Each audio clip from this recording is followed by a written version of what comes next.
ایمان والے اللہ عز و جل کی راہ میں جہاد کرتے ہیں اور کفار شیطان کی راہ میں لڑتے ہیں تو تم شیطان کے دوستوں سے جہاد کرو، بے شک شیطان کا مکر و فریب کمزور ہے۔ کیا تم نے ان لوگوں کو نہ دیکھا جن سے کہا گیا اپنے ہاتھ روکے رکھو اور نماز قائم رکھو اور زکوٰۃ دو، پھر جب ان پر جہاد فرض کیا گیا تو ان میں ایک گروہ لوگوں سے ایسے ڈرنے لگا جیسے اللہ سے ڈرنا ہوتا ہے یا اس سے بھی زیادہ، اور کہنے لگے اے ہمارے رب تو نے ہم پر جہاد کیوں فرض کر دیا؟ تھوڑی سی مدت تک ہمیں اور مہلت کیوں نہ عطا کر دی؟ اے حبیب تم فرما دو کہ دنیا کا ساز و سامان تھوڑا سا ہے اور پرہیزگاروں کے لیے آخرت بہتر ہے، اور تم پر ایک دھاگے کے برابر بھی ظلم نہ کیا جائے گا۔ الم ترا،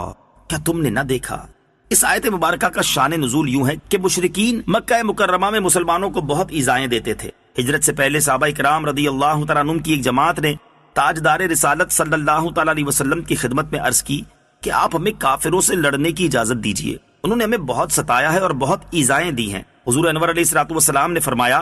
کہ ان کے ساتھ جنگ کرنے سے بھی ہاتھ روک کر رکھو اور ابھی صرف نماز اور زکوٰۃ ادا کرو۔ اسی کے متعلق فرمایا کہ کیا تم نے ان لوگوں کو نہ دیکھا جن سے شروع اسلام میں مکہ مکرمہ میں کہا گیا کہ ابھی جہاد سے اپنے ہاتھ روکے رکھو اور ابھی صرف نماز قائم رکھو اور زکوٰۃ دو، لیکن پھر جب مدینہ منورہ میں ان پر جہاد فرض کیا گیا تو وہ اس وقت طبعی خوف کا شکار ہو گئے جو انسانی فطرت ہے، اور حالت یہ تھی کہ ان میں ایک گروہ لوگوں سے ایسے ڈرنے لگا جیسے اللہ عز و جل سے ڈرنا ہوتا ہے یا اس سے بھی کچھ زیادہ ہی خوف زدہ تھا، اور کہنے لگے اے ہمارے رب عز و جل تو نے ہم پر جہاد کیوں فرض کر دیا؟ اس کی حکمت کیا ہے؟ یہ سوال حکمت دریافت کرنے کے لیے تھا،